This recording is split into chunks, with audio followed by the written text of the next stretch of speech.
നിലമ്പൂരിൽ തെരഞ്ഞെടുപ്പ് ചൂട് ഉച്ചസ്ഥായിയിലാണ്. ആ പോരാട്ടച്ചൂട് പകർത്തുന്നതിനിടെ നമ്മളിന്ന് ചെന്നെത്തിയിരിക്കുന്നത് ഒരു ചെറു ഗ്രാമത്തിലാണ്. ചൂടിനോടും കഷ്ടപ്പാടുകളോടുമൊക്കെ മല്ലടിച്ച് ജീവിതം കരുപിടിപ്പിക്കുന്ന ഒരു കൂട്ടം ആളുകളെ ഇവിടെ കാണാം.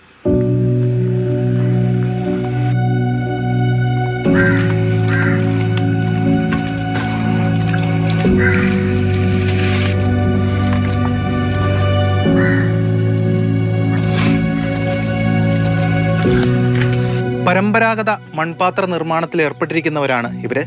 അതിരാവിലെ തന്നെ ജോലികൾ തുടങ്ങും. ഇതെങ്ങനെയാണ് ഇതിന്റെ നിർമ്മാണം?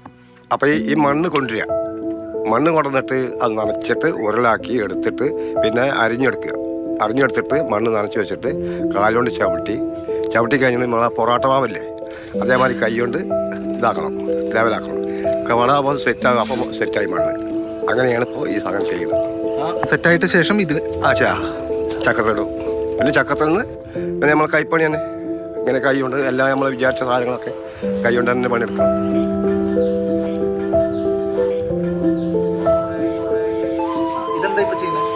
ഞാൻ ഇപ്പോൾ ചുവന്നോള് വെക്കുകയാണ്. ഉണ്ടാക്കിയ ശേഷം ഫിനിഷിങ് കഴിഞ്ഞിട്ട് ഉണങ്ങിയിട്ട് പിന്നെ ചുവന്ന മണ്ണ് തേച്ചിങ്ങി കൊതുക് വല വെച്ച് തേച്ച് മിനുസപ്പെടുത്ത് ഇതേമാതിരി പോളിഷ് ചെയ്യും.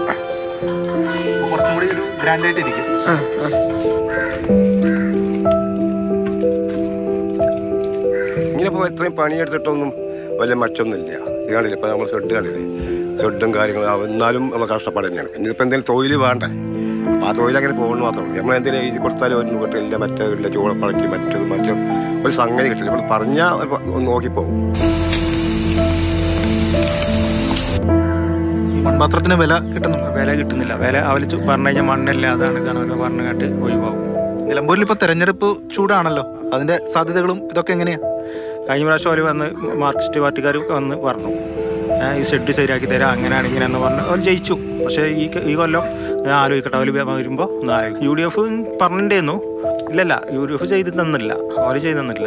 ഇലക്ഷൻ ആകുമ്പോൾ വരും, ഈ കാര്യങ്ങൾ പറയും, പോവും. പിന്നെ ആ കഴിഞ്ഞ ആ ചൂട് കഴിഞ്ഞു, അത്രേ ഉള്ളൂ. ആരും ജയിക്കും പറയാൻ പറ്റില്ല. അങ്ങനത്തെ ഒരു അവസ്ഥയിലാണ് ഇപ്പോൾ നിൽക്കുന്നത്.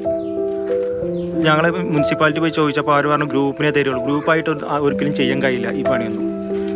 അപ്പോൾ ഓരോരുത്തർ ഇപ്പോൾ 10-11 പണിക്കാരുള്ളൂ. അതായത് 10-11 ഷെഡ് ഉണ്ട്. അതിന് അവർക്ക് തരാൻ പറ്റുന്നില്ല. രാഷ്ട്രീയക്കാരോടൊക്കെ ഈ കാര്യങ്ങൾ നിങ്ങൾ പറഞ്ഞിട്ടുണ്ട്? വോട്ട് വേണം, അതുള്ളൂ. കാര്യങ്ങൾ അങ്ങനെയൊക്കെയാണ് ഞങ്ങളത്. ആരും പണിക്കൊന്നും കൂലിപ്പണിക്കൊന്നും പോകാനില്ല. ഈ മണ്ണിൻ്റെ പണിയിലാണ് ഞങ്ങൾക്ക് ജീവിതം.